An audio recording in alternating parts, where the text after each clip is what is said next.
Hello everyone, welcome or welcome back to my channel. How are you guys doing today? I hope you guys are doing well. So I'll be checking out this video and it's titled The View Host Regrets Challenging Him on Jesus. You guys are excited for this, and without much ado, let's see what this video is all about. This will make you roll your eyes, and you know what? Perhaps that's what you can always expect from The View, because this next clip about actor Jonathan Romy, who portrays Jesus Christ in The Chosen, was the most frustrating display of the show's host twisting Jesus's portrayal in the series as some kind of modern social justice warrior. Just take a look for yourself at what they said, as well as the segment from the series they chose to play, because there's so much more I need to tell you about. Please welcome Jonathan Romy.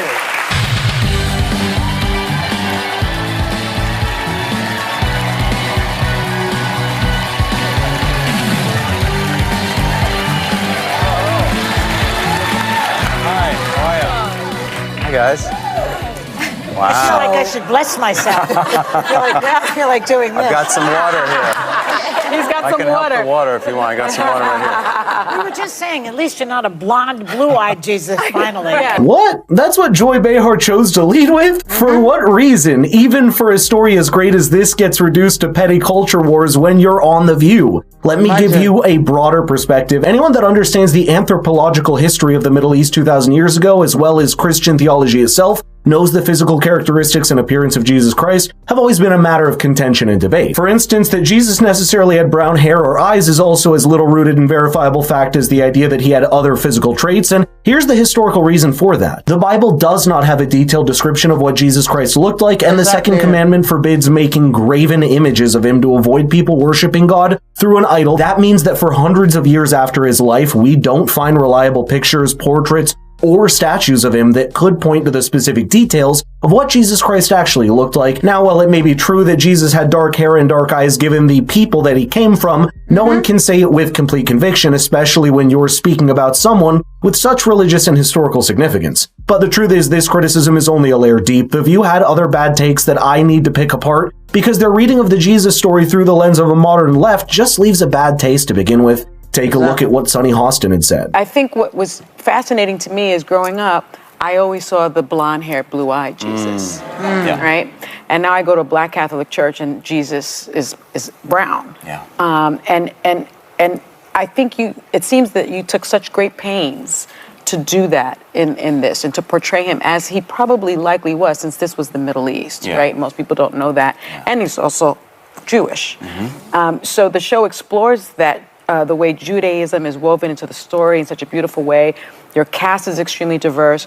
Was that important to you and to your director, Dallas Jenkins, when this was coming together? Was that intentional? Yeah, absolutely. So Dallas is the creator of the show. We have two other writers in addition to Dallas, and they wanted to bring to the screen the most authentic portrayal of Jesus and his disciples in this story, and its roots and its Jewishness and the diversity of the people and the colors and everybody that would have lived in these next to these seafaring towns. They were port cities. Did I hear this correctly? A diverse cast. Maybe she needs to make her mind up about whether we need historical accuracy or whether some modern notion of diversity is more important. We're literally talking about the Middle East of 2,000 years ago, and while it's understandable for someone to want to adapt old stories to new audiences, it doesn't mean mangling and twisting the greatest story ever told into some modern race-tinted social justice lens. That's not what Jesus would have wanted either. If you try to look at the character of Jesus from the more cultural and social lens on history, you'll actually see something similar happen to him that human societies have done with other important figures. It's that different cultures adopt these figures and try to relate to them by making them appear closer to their own population.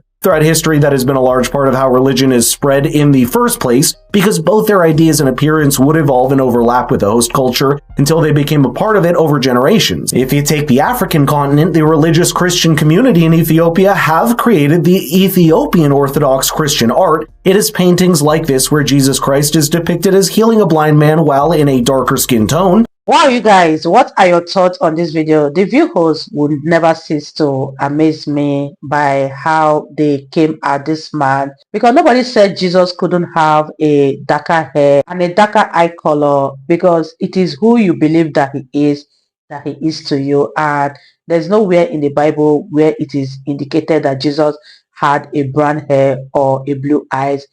I guess because that was the first image that was portrayed to the world, everyone has sort of head onto that image and think that that is exactly how Jesus looks like. And I don't know why the view hosts have to bring this into this interview.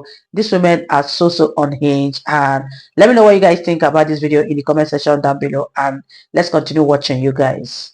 And physical features that resemble closer to the native population. Then in China, there's portraits like the Madonna scroll depicting the Virgin Mary and Jesus Christ, in more Asian-looking features dating back nearly 5 centuries ago. And of course, Europeans did something similar during the Renaissance with a painting like the Last Supper that a European would feel affinity to. Clearly, there's a more subtle and intelligent reading of history that someone on The View could give, and was proven right when Joy Behar said this next. In the clip that we saw earlier, which shows Jesus speaking up for marginalized people, the poor, etc., which is the Jesus that we love.